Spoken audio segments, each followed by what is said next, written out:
mista, ha? May doctorate degree ako ng economics. Kapo-promote ko lang ngayon, Associate Professor of Economics po ako dito sa Canada with tenure. Pareho kami ng pinag-aralan ng mga economists dyan sa Pilipinas, yung mga nasa NEDA. Napakawalang puso ng mga ekonomista na yan. Nung narinig ko yung balita patungkol dun sa pagbababa ng taripa, nalungkot po ako eh. Ako po yung nalungkot para sa ating mga farmers. Kasi nakita ko po ang datos mga kababayan. Magbuhat nung sinabatas yung rice tariffication, yung mga kita ng ating farmer, yung profits nila, bumagsak po by 17% on average for a span of 3 years. Mula 2019 hanggang 2022. Bagsak po ng 17%. At yung kanila pong parang depensa na dyan, laban sa pagpasok ng mga foreign na bigas, yan na lang pong taripa na 35%. At alam na natin, yung Rice Competitiveness Enhancement Fund na nakakatulong sa ating mga farmer para ma-improve yung kanilang competitiveness, diyan kinukuha yan sa taripa. Diyan po yan. So, for example, nung nakaraang taon, umabot ng mahigit 20 billion po ang nakolekta mula sa taripa. Wow! Napupunta po yan sa mga farmer. Although separate yung issue pa rin ang napakabagal na conversion ng RCEF papunta dun sa, halimbawa, sa mga makinarya, dun sa research sa mga seedlings, kung ano-ano pa. No? Nakikita natin na that's a separate issue. Pero the thing is, kung babawasan mo pa yung taripa, para talagang, alam mo yung Admar, yung mga farmers natin, dapang-dapanan. Nasa lupa na sila, dapang-dapana, aapak-apakan mo pa at sisipa-sipan.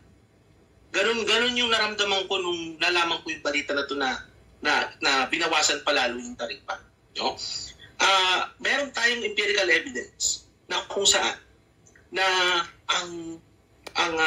pag nagbaba ka ng taripa, halimbawa sa kaso nung sa mga karne at sa mga baboy, nalala mo din kasi binaba yung taripa, di ba? Hindi ito nag-translate sa mas murang presyo ng karne, mga produktong karne. Hindi siya nag-convert into mas mababang presyo. At ito rin yung nakikita ko sa kaso ng bigas. Pagka binaba nila yung taripa, no, ang mangyayari dyan is hindi yan sasabay yung presyo ng bigas na prevailing market price, no, hindi yan sasabay sa produkto. Kasi ang mangyayari niyan is aabusuhin lang yan ng mga nasa gitna ng value chain ng rice industry sa ating bansa. So paano nila gagawin yan? Napakadali lang at paghaluin mo lang yung bigas. Ma-identify mo ba kung yung bigas na yan ay foreign at local? How would you know? Diba? Paghahaluin lang nila yan. At ang mangyayari dyan is hindi yan sasabay sa pagbaba ng presyo. Ang mangyayari niyan, sino makikinabang dyan? Una-una, tingnan mo natin pala, sino ang talo dito? Ang talo dito is obviously yung farmers. Kasi meron din tayong ebidensya na kapag binaba mo yung taripa halimbawa, at sasabay dyan yung pagbaba ng farm gate price. So mas lalong mababarat yung mga farmer, yung ating mga local producer. Mas mahal sila mapabarat. Ikalawa, is that pagka binaba mo yung taripa, mababawasan yung RCEP. Diba? So malaki na yung mababawas doon. Sino pang talo? Since nga walang garantiya na bababa ang presyo ng bigas, talo si consumer. Sino ngayon ang dito? Sino makikinabang dito? Very obvious, yung nasa gitna ng value chain. Kasi mangyayari dyan, makakapag-angkat sila ng mas murang bigas kasi binaba na yung taripa, pupunta lang yun sa profits nila. Diba? So, sino makikinabang sa policy na to? Traders, yung mga may-ari ng bodega, yung mga nag-i-import, they're the ones that will benefit from this kind of policy. Kasi nga, hindi ina-address nito, Admar, yung pinaka-fundamental na problema ng rice industry sa ating bansa, which is yung mababang level of productivity sa mga farmer level. Yun ang pinaka-punot dulo niyan. Kung mataas ang productivity ng ating mga farmers, wala tayong ganitong klaseng problema. Kahit mataas ang demand mo, if the local domestic production is able to keep up with demand, okay tayo. Diba? So hindi ganun yung nangyayari. Ito pa, isa pa, Admar. Ang hirap din kasi sa mga economy sa ating bansa, no? Tama yung sinasabi ng mga guest nyo kanina pa umaga, pero panood ko sa Pulso ng Bayan. Ngayong hapon, kasama nyo si Raul Montemayor. Tama yung sinasabi nila, lahat sila, I agree with what they have to say. Kasi ang problema sa mga economists natin, lalo-lalo na economic team, yung mga nandiyan sa NEDA, they rely on economic theory. Diba? So, kumbaga, ang basihan nila, okay, ito ang problema natin, mataas ang presyo, okay, baba natin yung taripa. Well, alam mo, Admar, yung ganyang klaseng police filosofiya ng polisiya, yan ay nakapaloob yan sa economic theory. At bakit ko alam yan? There is a very good chance na yung mga libro na ginagamit nila, Admar, bagamat hindi akong author ng mga libro na yun, isa ako sa mga nag-referee ng mga libro yun. Kaya alam ko yung napapaloob doon. May pirma ako sa mga libro na yan para ma-publish yan. So that's why I know.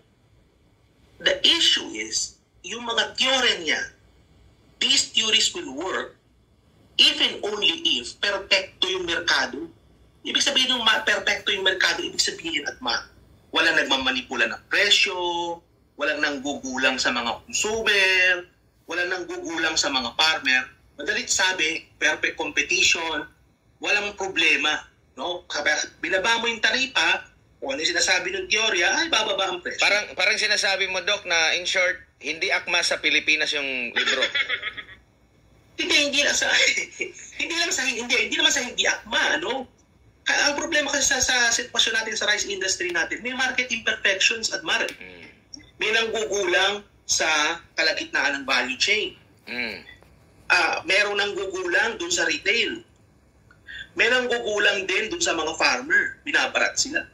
Kumbaga, hindi magwo-work yung... Kasi ito yung Admar, yung liberalization policy per se, no? Yung ating rice tarification law, which liberalized the rice industry. Ang ganda niyan in paper, Admar. Sa teorya, napakaganda niya. Alam mo, binabasa ko yun. Wow! Ito magsosolve sa problema natin. Pero that's not the case. Kasi nga, mag-a-apply lang yung mga ganyang konsepto at yung ganyang filosofiya kung walang imperfection sa merkado. Kung walang, kumbaga, walang nagbubulang, walang may mga nagmamanipula ng presyo, that will work. Pero hindi ganun. Kaya hindi nasosolve yung problema natin. So hindi akma dyan sa Pilipinas. Kasi hindi mga root causes, yung structural na mga problema ng rice industry sa ating bansa. At nakikita natin polisiya, Admar, palagi na nangyayari is puro band-aid solution tayo. Puro pamumulitika yan eh. Mag-i-eleksyon na magsosona na kasi, Admar. Magsosona na. So kailangan, may pakita nila sa publiko na may paggalaw na presyo ng bigas. And I-expect ko, magkakaroon niya ng bahagyang paggalaw. Bababa yan ng bahagya, pero hindi yan magsusustain ng matagal. Kasi syempre, mafi-figure out din yan ng mga magugulang na retailer, no? Yung mga, ika nga sa wikang Ingles, unscrupulous, no? Na mga middlemen. Di-discover din nila na okay, paghaluin mo na lang yung imported. Paghaluin mo dun sa local. Pero palagay mo ba, Sir Jay, Admar? Mapag-iisa-isa mo yung butil ng bigas at ma-identify mo kung sino dun yung local, kung sino dun yung imported. Kaya nga. Nabanggit dito, Doc, kasi nabanggit mo nga na pababa. Pero, di ba, una nila ipinangako 20 pesos. Tapos ngayon na naman 29. Pero inamin nitong si Secretary Arsenio Balisacan na hindi agad maisasalin sa pagbaba ng presyo ng bigas ang pagbabawas ng taripa. And yung 29 pesos din, target cost, target pa nga lang nila yon na maging halaga ng bigas para sa mga may kukonsiderang mahirap o yung nasa 4-piece, nasa laylayan. So hindi siya general price. So possible na bababa man below 50 or mga below 40 or nasa 40, maglalaro sa ganyan na Doc. Pwede. Pero sabi ko nga, yung kahibangan. Yung polisiya na yan ng NEDA, kahibangan yan, to say the very least. Pwede akong mag-describe ng mga napakasamang mga salita. No? And they deserve these words. Pero hindi ko na lang sasabihin dito dahil baka wala na nga prangkisa, mawala pa kung ano-ano. Na lang muna. The point of the matter, Admar, is ginagawa nila to because of pamumulitika. Yes, so pamulitika. Ang gulo ng pamumulitika dito, magsosona na kasi may election next year, no? Yung mga congressman na nagmamarunong, na gusto tumakbong senador, kung ano-ano mga sinasabi, no? Siguro nakikinig sila dun sa mga economist, no? Na yung mga pinag-aralan ng mga economist na yun, puro mainstream economics na dahil may mga market imperfection tayo, hindi mag-a-apply yun talaga, no?